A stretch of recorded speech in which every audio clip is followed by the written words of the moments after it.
Les filles, je sais même plus quelle coiffure faire pour mes vidéos, j'en ai marre. J'ai tout le temps les cheveux attachés, regardez. Coucou les filles, je vous retrouve avec une vidéo, je vais pas vous parler de cheveux, je vais vous parler d'un sujet super sérieux. Et du coup, vous m'avez envoyé plein de messages par mail et par snap pour me présenter en fait vos histoires, pour que je les présente dans la vidéo, bien sûr en anonyme, je vais jamais donner vos pseudos, je vais jamais vous donner votre prénom, votre nom, rien du tout. Moi j'ai sélectionné plusieurs histoires, j'ai sélectionné les plus courtes. Les filles, vous m'avez envoyé des fois des romans. Moi déjà je vous ai dit que j'aime pas, j'ai du mal en fait à me concentrer en lecture. Et là vraiment quand je vous dis des romans, c'était waouh, c'était plein de paragraphes. Je sais pas comment vous avez fait, hein. C'est que vraiment vous êtes vraiment à fond dans votre histoire, mais je suis vraiment désolée. Je pourrais pas présenter ces histoires-là, sinon ça durerait 4 vidéos. C'est pas possible. Donc j'ai sélectionné les vidéos les plus courtes, les histoires les plus courtes. En tout cas, je vous fais un petit disclaimer. Moi, je vous donne que mon avis. Ça veut dire que je vais vous dire comment moi j'aurais fait à votre place. Moi. C'est-à-dire moi, je ne suis personne. C'est ma manière de fonctionner, ma manière de voir les choses, selon mes valeurs, mes principes, etc. Bon, on commence cette session Dr Love tout de suite avec la première histoire. Donc je vais éviter les filles, les messages personnels que vous m'avez mis. Voilà, je vous fais plein de bisous, je vous envoie plein d'amour. Mais voilà, pour pas que la vidéo elle dure longtemps, je vais un peu remettre ce passage-là. Salam Sarah, j'espère que tu vas bien. Salam ma chérie, je vais bien. Et toi? J'aimerais ton avis et vraiment un avis sincère. J'ai bientôt 32 ans, j'ai jamais été mariée, ni même en couple. Sauf que je me sens prête maintenant pour me marier et pour fonder mon foyer. Et pour être plus épanouie dans ma vie. Sauf que voilà, je n'ai jamais eu de demande de mariage. Aucun homme ne s'est présenté à moi, excepté un homme du bled qui ne me correspond pas du tout. Sinon, j'ai jamais intéressé un homme. Ma famille et même les personnes de mon entourage me disent que c'est pas normal de ne jamais avoir eu de demande de mariage. J'ai essayé les sites de rencontres, mais catastrophe. J'y suis plus jamais retournée, il y a que des hommes bizarres et pas sérieux. Penses-tu que ma situation est bizarre? Parfois on m'a déjà demandé si j'ai eu des demandes en mariage et j'ai dit que oui alors qu'en fait c'est faux. Alors ma chérie, en fait le problème c'est qu'on entend tout le temps autour de nous, que ce soit des cousines, que ce soit des amis, que ce soit des étrangères, dire qu'elles ont eu plein de demandes de mariage, que tout le temps, voilà, elles se font accoster, tout le temps les hommes sont intéressés par elles, etc. etc. Et que du coup que quand nous ça ne nous arrive pas, on a l'impression qu'on n'est pas normal. Soit qu'on est moche, pas parce qu'on ne plaît pas, soit on a un problème autre, on ne sait pas, en tout cas on rebute et on n'attire pas. Ça, c'est ça, c'est un gros problème, c'est par rapport à notre société. On est habitué à entendre ce genre de choses. Mais crois-moi, beaucoup sont dans ton cas à toi. Faut arrêter de croire que tout le monde est là à avoir des demandes de mariage à tout va. C'est pas vrai. C'est pas vrai. Maintenant, il y a plusieurs choses à prendre en compte. Il y a le fait aussi que ces filles-là qui ont souvent des demandes en mariage ou qui en ont déjà eu, c'est aussi par rapport à l'entourage. Alors il y a l'entourage qui peut beaucoup jouer, c'est-à-dire un entourage qui a beaucoup de connaissances, par exemple. Donc quand ils ont des mariages, ils invitent les filles dans les mariages. Quand voilà, un tel a, je sais pas moi, un anniversaire, ils sont invités à la maison pour l'aide, ils sont invités, etc. Donc en fait, ça crée un entourage beaucoup plus grand, donc les opportunités de rencontres sont plus grandes. Et c'est souvent dans des cas comme ça, en fait, via l'entourage, qu'il y a des demandes en mariage. C'est surtout quand on connaît à peu près la personne. Ça arrive aussi quand, ça peut arriver aussi en dehors du cercle familial ou du cercle de l'entourage, en fait. Ça peut arriver aussi, mais en tout cas le plus souvent c'est dans ce cercle-là. C'est vraiment parce que la famille a beaucoup de connaissances. Les personnes sont très entourées. Et si c'est pas du côté entourage, c'est du côté amical. Parce que moi, quand je dis entourage, c'est familial et amical aussi. C'est en fait des cercles d'amis qui côtoient beaucoup d'autres amis, etc. Et du coup, ça crée une sociabilité plus importante et du coup, des probabilités de rencontre plus importantes. On n'est pas tous dans ce cas-là. Il y en a beaucoup qui ont un entourage qui est très restreint. Il y en a beaucoup qui n'ont pas d'amis. Il y en a beaucoup qui ont très peu d'amis. Et tu as un autre cas de figure, c'est tout simplement des filles qui sont préservées. Quand je dis des filles qui sont préservées, c'est-à-dire qu'en fait, tu n'es pas encore tombé sur ton âme sœur, tu n'es pas encore tombé sur ton futur mari. C'est tout. Donc tu es préservé des autres hommes. Tout simplement. Parce qu'au final, c'est des hommes en fait qui ne sont pas faits pour toi. Donc ça peut être ça aussi. Donc tu as 32 ans, bon, s'il n'est jamais trop tard, jamais, et tu es encore jeune. Et ça arrivera. Ça arrivera sûrement. Il y en a qui ne sont pas destinés à se marier, c'est vrai. Il y en a qui ne sont pas destinés à se marier. Mais voilà, la majorité des gens sont destinés à se marier, la majorité des gens finissent par trouver l'amour. Donc moi je te dis, ne désespère pas. Et dis-toi d'un autre côté, tant mieux que tu ne sois pas tout le temps accosté par des hommes, tout le temps intéressé, tout le temps que les hommes sont intéressés par toi, etc. etc. Parce que ça peut te mener aussi à des choses mauvaises.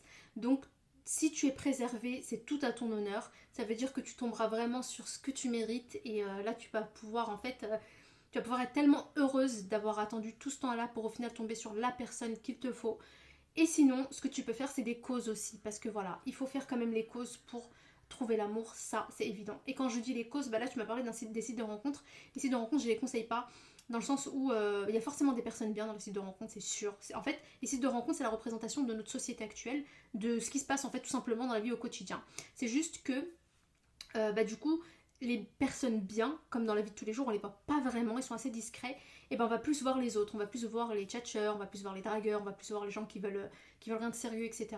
Et sur un site de rencontre, ça va être beaucoup plus facile parce que du coup, il n'y a pas de face-to-face, c'est vraiment, voilà, c'est derrière un écran, etc. Donc les gens se lâchent plus, ils ont moins de retenue en fait, ils portent moins un masque. Donc voilà, donc ça je te le conseille pas trop. Après c'est bien d'avoir essayé parce que tu aurais pu aussi tomber sur quelqu'un de bien. Mais peut-être que c'est ton caractère, je suis pas sûre, hein, je ne sais pas. Mais peut-être que c'est ton caractère qui peut aussi rebuter. Donc voilà.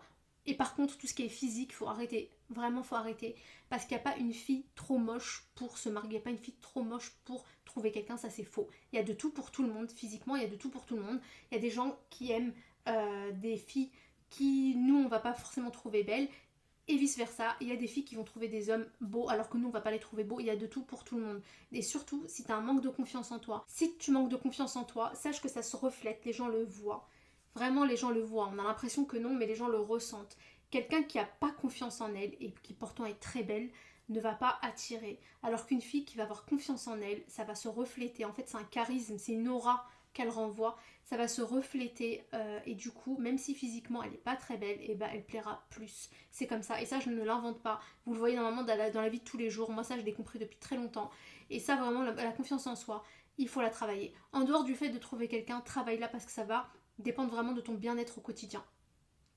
Quelqu'un qui manque de confiance en lui ou en elle va galérer dans la vie de tous les jours, va galérer au travail, va galérer pour se sociabiliser, va galérer pour beaucoup de choses, va galérer même quand elle va se retrouver toute seule dans sa chambre, en fait, elle va être malheureuse, elle va pas être bien parce qu'elle se dévalorise. Donc vraiment ça à travailler en toute urgence, dans tous les cas, même en dehors de tout ce qui est amour. Donc voilà, je t'ai donné toutes les possibilités qui pour moi peuvent t'aider. Maintenant, il n'y a que toi qui te connais et il n'y a que toi qui peux savoir vraiment ce qui cloche. Même si tu l'as pas trouvé encore ce qui cloche, et c'est vraiment de faire un gros travail sur toi. Et c'est vraiment de comprendre où est le problème. Essaie de demander. Tu peux demander si tu as des amis, si tu as des cousines, etc. Tu dis, à votre avis, c'est quoi le problème? Si vous aviez été un homme, est-ce que vous serez venu me voir? Si oui, pourquoi? Sinon, pourquoi? Etc. Il faut vraiment que tu essaies de travailler sur ça, vraiment parce que ça ne viendra pas tout seul. Il faut vraiment que tu enlèves les blocages, parce que ça c'est des blocages que si tu laisses aller comme ça n'ira que en s'empirant. Donc voilà, en tout cas je te souhaite que du bien. J'espère que tu trouveras la perle rare pour toi. J'espère vraiment que ça viendra très très vite, Inch'Allah. Je l'espère très très fort pour toi et pour toutes les filles qui sont dans ce cas-là. Mouah, je te fais plein de bisous. Prochaine histoire. Alors mon problème c'est simple, j'ai 22 ans tout fraîchement, en plus. Et le truc qui me fait vraiment peur, c'est que j'ai peur de finir seule. Je viens d'une génération perdue, je te le confirme, très perdue. Donc mes parents me disent que je rencontrerai la bonne personne quand j'aurai la trentaine parce que c'est compliqué de notre temps d'avoir des jeunes qui veulent se marier, d'avoir des enfants, travailler, avoir une maison, etc. Vraiment c'est une génération toxique et j'ai peur de jamais rencontrer quelqu'un sachant que je prendrai pas n'importe qui. Voilà, désolé c'est hyper long mais j'aimerais ton avis sur les relations possibles de cette génération plus sur la jeunesse. Là tu touches un point euh, sensible. Tu touches un point sensible. Alors déjà, je vais commencer par ton âge. Vraiment, on dit que l'âge, ça ne veut rien dire. Et c'est vrai. Il y a des gens à 22 ans, à 20 ans, ils sont beaucoup plus matures que des gens à 35 ans, 40 ans. Je vous assure. Vraiment. Et surtout, dans cette génération-là, j'ai remarqué que plus les gens grandissent, plus leur maturité, elle diminue. Et j'ai pas compris. Peut-être qu'ils ont jamais été matures, en tout cas, je sais pas. Mais les plus jeunes sont plus matures. C'est vrai, parce qu'on a beau dire, ouais, les jeunes de maintenant, tout ça, ils sont très matures. Maintenant, tu dis que c'est une génération toxique, c'est une génération extrêmement toxique. En fait, c'est une génération qui a besoin de relations toxiques pour être épanouie. C'est devenu une sorte de mode et c'est devenu maintenant une habitude. Si t'as pas ton petit quota de toxicité là dans ta relation, comme tu as eu avec tes ex, etc. et tout, en fait, tu vas pas te sentir épanoui dans ta relation, tu vas t'ennuyer. Les gens ne veulent plus s'ennuyer, ils veulent aller à 2000 à l'heure, ils veulent des challenges, ils veulent en fait, ils veulent des risques, ils veulent prendre des risques. C'est triste, hein. C'est triste parce qu'au final, ils se prennent des murs. C'est tout. Au final, ils se prennent des murs, ils blessent les gens. Euh, Après, on a des gens qui se remettent pas de leurs anciennes relations, ils sont là en train de se taper la tête contre le mur et ils se vengent du coup des fois sur les prochaines personnes parce que l'autre personne lui a fait du mal, donc forcément il faut se venger sur les autres parce qu'on met tout le monde dans le même tas. C'est devenu du gros n'importe quoi, c'est devenu vraiment. C'est devenu dégueulasse. Vraiment, j'utilise le terme, je suis désolée, mais c'est devenu dégueulasse. Et de tout âge. Maintenant, tu as 22 ans, tu as de la chance. Franchement, c'est bateau ce que je vais te dire, hein, mais tu as le temps. Tu as le temps de savoir vraiment ce que tu veux. Tu as l'air de déjà savoir ce que tu veux, c'est bien. Mais avec le temps, tu prends encore plus en maturité et tu vas comprendre vraiment ce qu'il te faut. Donc là, 22 ans, tu es très jeune. C'est déjà très bien que tu aies comme ça de bonnes attentes. C'est très bien. Continue là-dessus, surtout agrippe-toi à ça. Parce qu'il y en a beaucoup qui étaient comme ça, qui disaient oui, moi je veux quelqu'un qui pratique, je veux quelqu'un qui soit bien, pas de relations toxiques, etc. Et au final, se sont laissés engrainer avec le temps par cette mode-là en fait. Par les fréquentations, par l'influence des réseaux, etc., etc. Donc vraiment, c'était sur ça, reste déjà ferme sur ça, ça va être très dur, et laisse les choses se faire. Les gens, ils ont plus honte d'être dans des sites de rencontres, les gens, ils ont plus honte d'accoster dehors, ils ont plus honte de se marier dans des chichas, ils ont plus honte de se marier dans des boîtes de nuit, etc. Je ne juge personne. Mais pourquoi est-ce que vous aurez honte voilà, entre guillemets, guetter une personne, de se renseigner sur une fille qui vous plaît, que vous voyez qui a des bonnes habitudes, que vous voyez qui est discrète, etc. et tout. Si vraiment vous voulez ce genre de femme, il y en a. Il y en a, elles ne demandent qu'à, elles ne demandent qu'à être repérées, elles ne demandent qu'à être vues, elles ne demandent qu'à être demandées en mariage, en fait. Et le problème, c'est que les gens, maintenant, ils sont trop intéressés par les filles qu'ils disent ne pas vouloir. C'est tout. Ils disent je ne veux pas de telle fille, je veux pas de fille superficielle, c'est ce qu'ils veulent. Je ne veux pas de fille qui sort beaucoup. Au final, ça ne les gêne pas. Je veux une fille qui s'est préservée. Non, c'est trop ennuyant en fait. Une fille qui s'est préservée, une fille que non. Ils veulent vraiment avoir des crises de jalousie. Ils veulent avoir peur de la perdre. Ils veulent tout ce genre de choses. Donc vous voulez des choses bien. Vous savez ce que vous voulez. Et bah n'hésitez pas. Renseignez-vous. N'ayez pas honte. Et surtout, le jour où tu es sûr de toi et que tu penses que la personne, enfin t'es sûr de toi non, mais tu penses que la personne en vaut le coup, tu n'as rien à perdre. Tu demandes sa main. Tu demandes sa main, tu fais les choses bien, tu verras en fait si ça colle ou pas. C'est tout. Tu prends pas de risques parce qu'au final la vie elle est faite comme ça. Il y a des risques tous les jours. Mais au moins tu as essayé de faire les choses de la bonne manière donc tu vas avoir en fait la bénédiction en plus. C'est tout. Maintenant, voilà, laisse le temps se faire. Là, entre tes 22 ans et tes 30 ans, ça se trouve, tu vas trouver. T'as le temps encore, hein. T'as 8 ans, je crois. 8, 9, 10, ouais. T'as 8 ans. 8 ans, c'est long quand même si le temps passe vite. 8 ans, c'est long.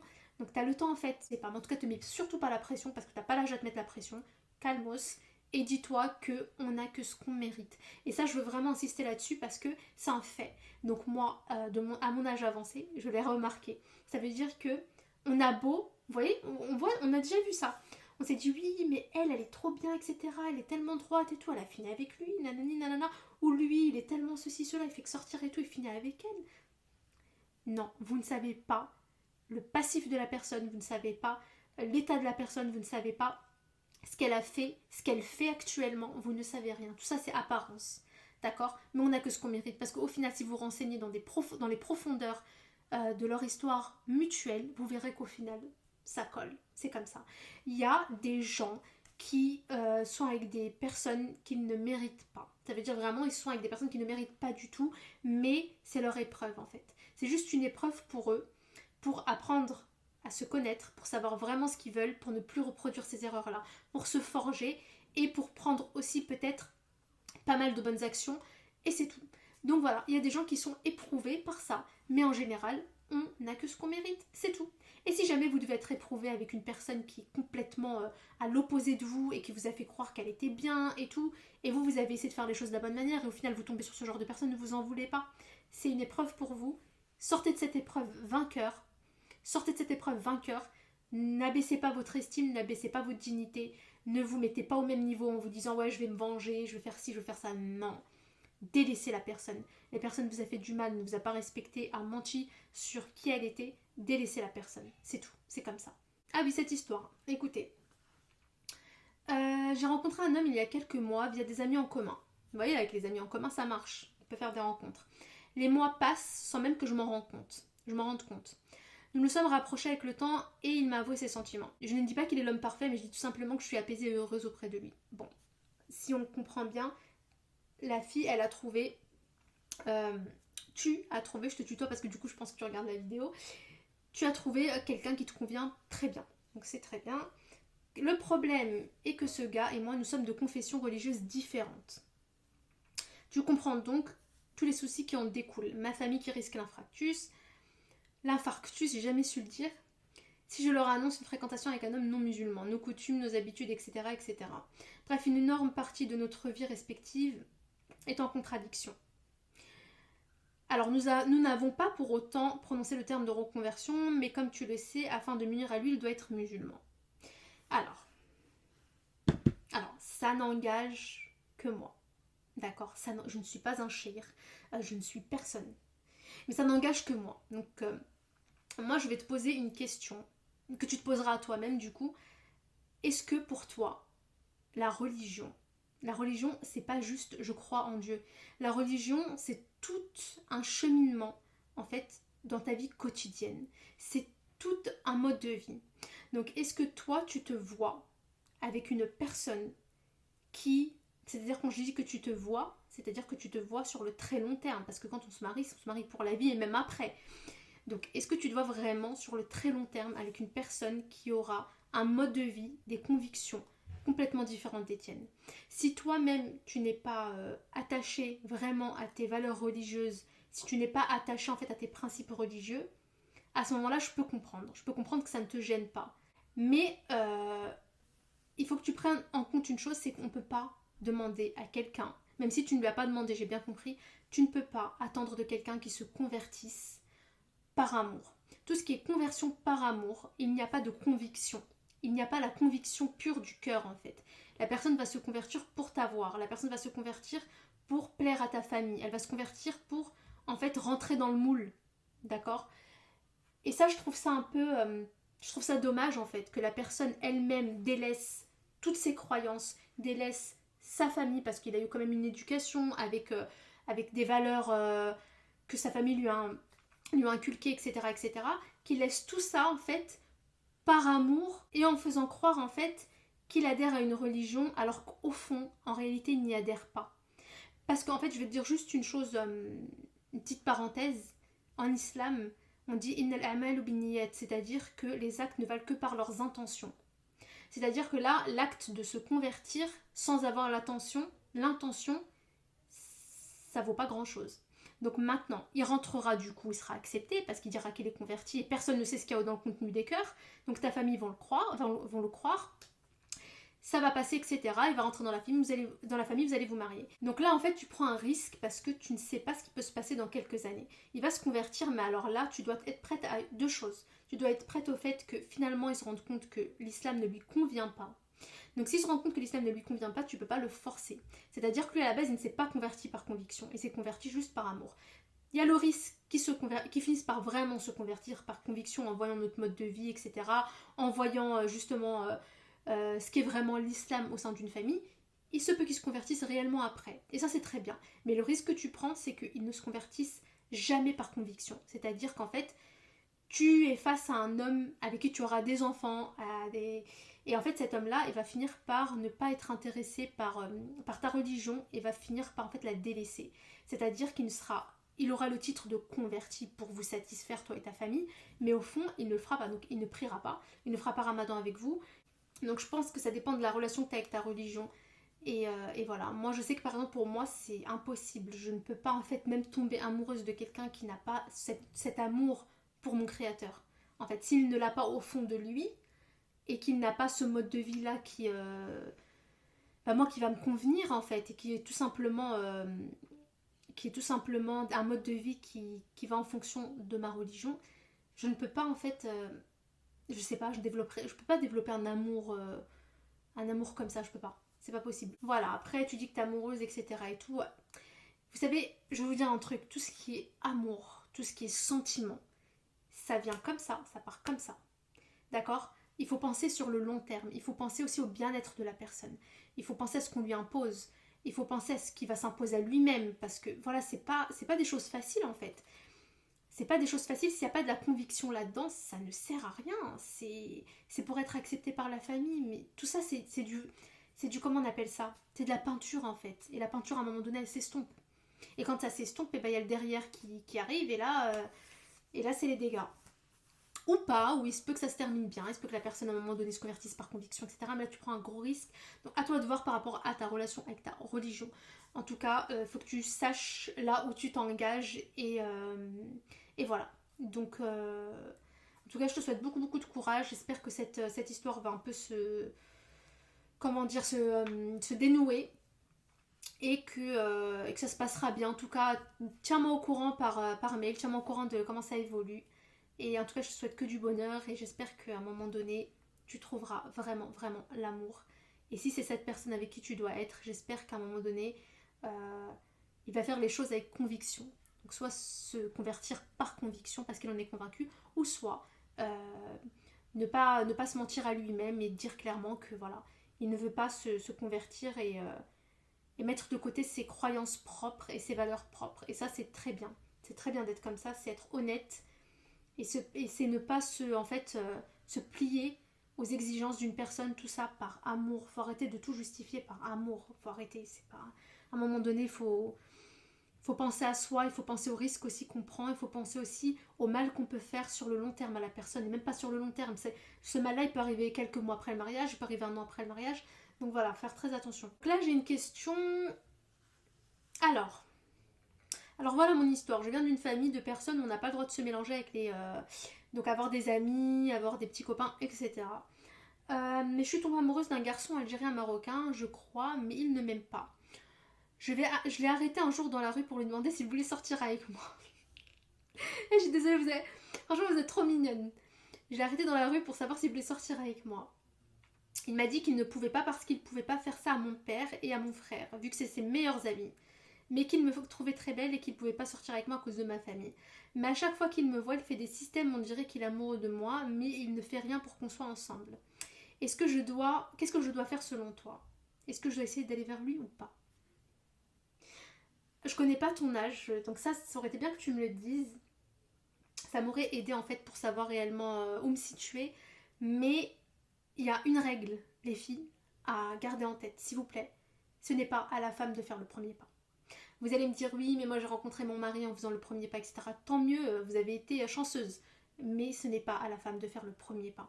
Là, clairement, il t'a fait comprendre qu'il ne pouvait pas parce que déjà il connaît ton père et ton frère et qu'il est... Et voilà, c'est que lui ça le bloque. Donc ça peut se comprendre.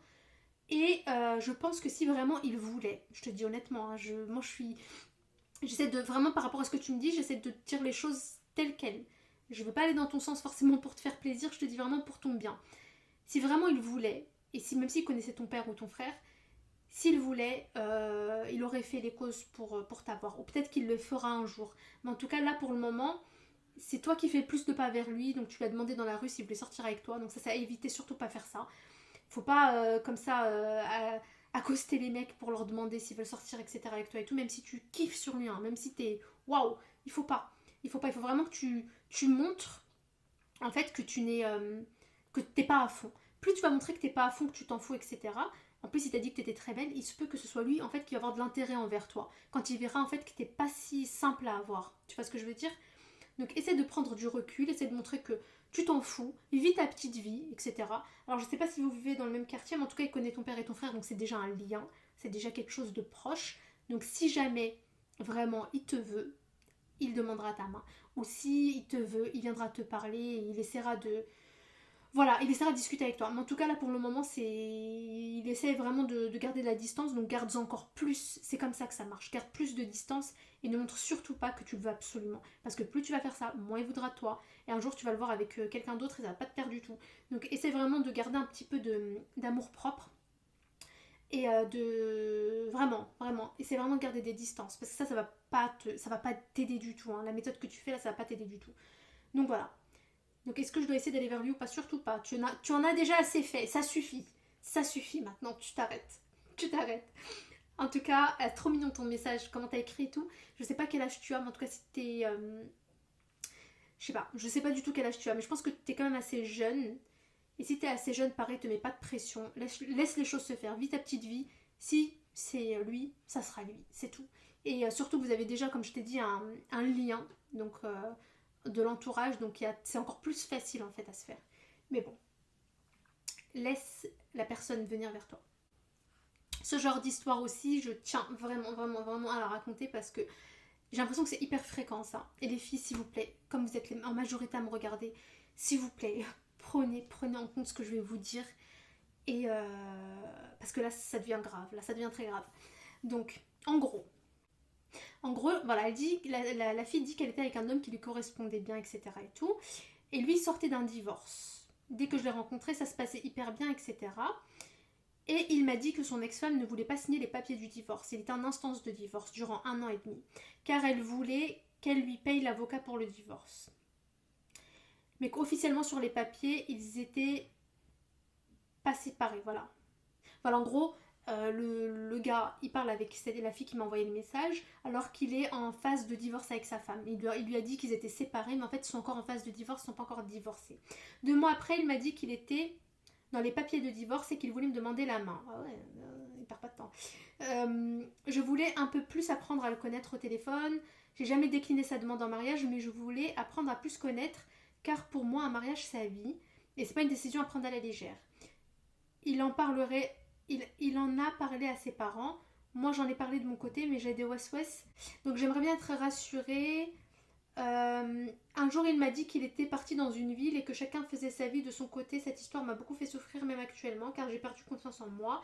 J'aimerais bien avoir ton avis.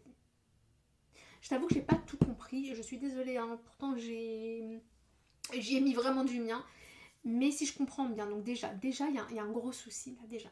La personne, ça c'est les blabla ça. Je suis en instance de divorce, bah non finalement je suis séparée, finalement je suis divorcée, je suis ça. Mais prenez le temps, mais enfin prenez le temps de divorcer, prenez le temps de vous séparer, prenez le temps de faire le deuil, prenez... Vous savez, entre un divorce, surtout si ça a duré longtemps le mariage, et même le fait de se marier c'est déjà un grand pas.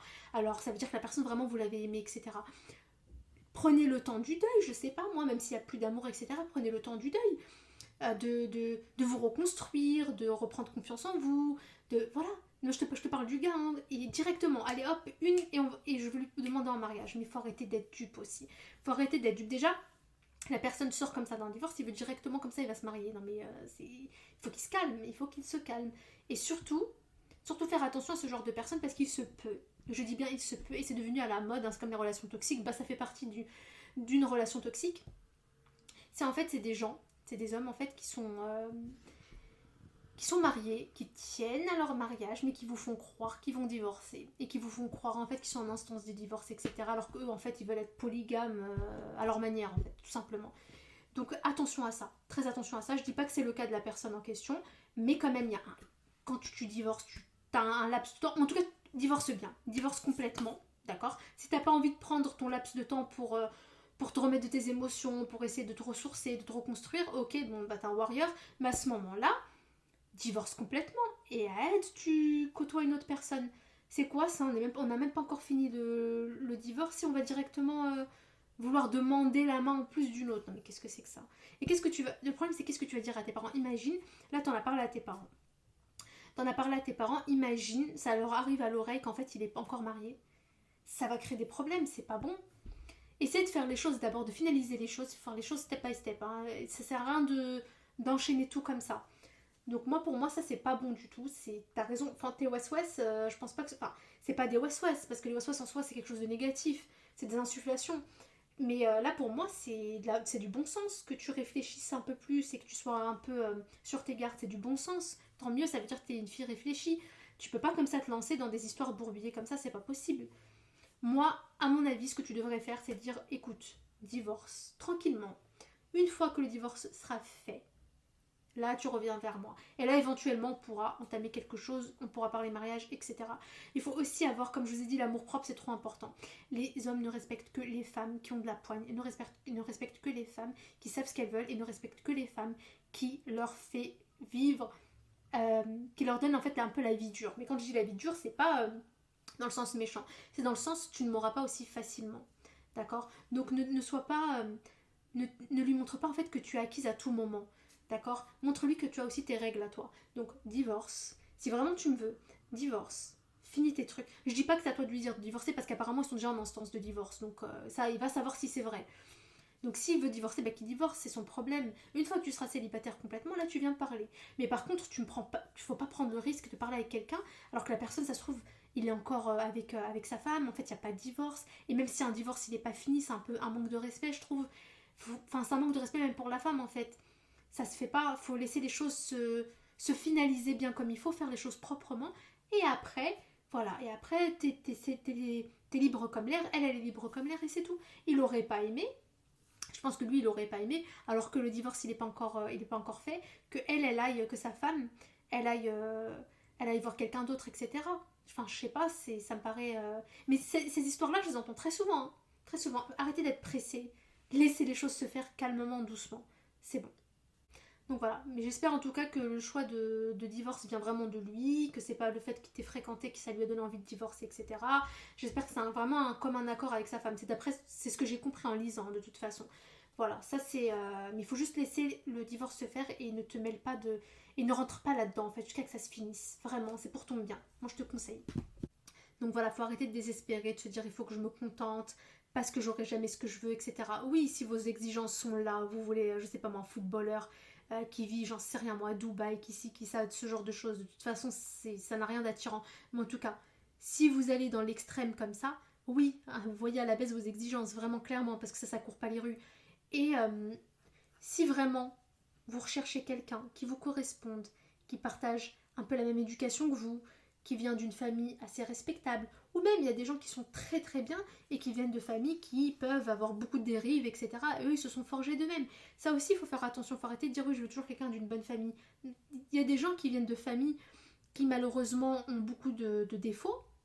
Donc ça peut être des choses graves comme des choses moins graves, mais ces personnes-là se sont développées, etc. Ce sont des personnes très bien. Donc des gens qui, en fait, ont un peu la même ligne directrice que vous, voient un peu les choses comme vous. Mais il faut arrêter de se dire non, je vais accepter tel défaut qu'à la base je n'accepte pas, des choses vraiment, voilà, vraiment graves. Par exemple, je sais pas, comme on a dit tout à l'heure, oui, bah peut-être que des fois il me violente un peu, mais voilà, voilà, non, non, non. Oui, mais au moins il gagne de l'argent, et il y en a qui ne gagnent pas, etc. Au moins on aura une belle vie. Non, d'où vient cet argent? Est-ce que cet argent est propre? Est-ce que cet argent provient de la sueur de son front? Non, bah alors franchement, il vous est largement préférable de prendre quelqu'un qui a un métier qui pour vous va être peut-être un métier, je sais pas moi, un métier, un sous-métier, j'en sais rien, même s'il n'y en a pas. Et ben pourtant cette personne-là, son argent est beaucoup plus propre et son argent lui permettra de prospérer encore mieux. Et avec cet argent-là, en fait, il a beaucoup plus de chances de s'enrichir que l'autre qui a de l'argent sale et qui finira au bout d'un moment par tout dépenser, ou il finira au bout d'un moment en prison, ou il finira au bout d'un moment à se faire michetonner par quelqu'un et il n'aura plus rien. C'est souvent comme ça que ça se passe. Souhaitez-vous toujours quelqu'un qui vous respecte, quelqu'un qui vous mène vers le haut, quelqu'un qui vous valorise honnêtement, hein, sans trop en faire, quelqu'un qui vous valorise, quelqu'un qui est là quand vous en avez besoin. Ces 5 choses-là, franchement, baissez certaines exigences. Et si vous avez ces 5 choses-là à notre époque maintenant, faites pas les difficiles, honnêtement, faites pas les difficiles. Et il y en a des comme ça, mais le problème c'est que comme on a dit, les hommes comme les femmes, on veut des personnes qui sont néfastes pour nous. Parce que en fait, on est entouré de cette atmosphère toxique. Dans toutes les choses de la vie, on est entouré de cette atmosphère toxique. Donc on a besoin en fait d'être, on se sent vivant en vivant ces relations-là. D'accord? Il faut s'en défaire parce que c'est, en fait, ces relations-là vont vous pousser à d'autres relations comme ça, de pire en pire, parce qu'après on s'ennuie, hein, au bout d'un moment dans une relation toxique lambda on s'ennuie, il faut un autre level, et un autre level, et un autre level jusqu'à où? Jusqu'à ce que psychologiquement vous allez être détruit, vous allez être détruit psychologiquement, et là il n'y a plus de retour en arrière, ou en tout cas il y a un long travail à faire. Donc non, tant que vous avez un peu de bon sens, un peu de raison, gardez-les précieusement, et mettez-vous avec des personnes qui pareil ont du bon sens, ont, comment dire, sont bienveillants, vous veulent du bien, et vous mènent vers le haut, surtout vous mènent vers le haut, essayez d'être là quand vous en avez besoin, Essayez d'être là dans vos moments les plus durs. Essayez d'être là aussi dans vos moments les meilleurs. Ça oui, vous développez de l'amour, ça c'est normal, c'est parce que vous développez un amour sain. Les autres là, les autres choses qu'on a citées, c'est pas de l'amour. Vous avez l'impression que c'est puissant, hein, mais parce qu'en fait c'est tellement toxique que ça vous prend de partout. Ça vous prend de partout. Ça prend votre cerveau, votre cœur, tout votre être. C'est pour ça que c'est puissant. C'est puissant parce que c'est tellement malsain, en fait, que pour s'en délivrer, ça va être très compliqué. C'est pour ça. Privilégiez la santé mentale, la santé physique, et surtout, dites-vous que votre moitié aura un énorme impact sur votre vie, et non seulement sur votre vie, mais également sur la vie des enfants que vous aurez. Et les enfants n'ont rien demandé, donc faites en sorte de leur trouver un bon papa, une bonne maman, qui saura leur montrer des bonnes choses, et qui sauront en faire de cet enfant-là quelqu'un de bien, quelqu'un de correct. Oh là là les filles, ça fait 40 minutes que je fais cette vidéo, j'en peux plus. Ouf. J'espère que vous allez la regarder en entier, hein, que j'ai pas fait ça pour rien. Bon les filles, je vous laisse avec cette vidéo, regardez-la bien. Si vous avez des questions, on répond tout ensemble en commentaire. Si vous avez un vécu particulier, vous répondez à une fille qui a le même vécu, etc. Ça va nous permettre en fait de nous aider mutuellement. Ça va nous permettre de nous faire sentir moins seuls dans une situation. Et ça va aider beaucoup de filles. Donc je vous fais plein de bisous. Et surtout en commentaire, j'attends vos réactions.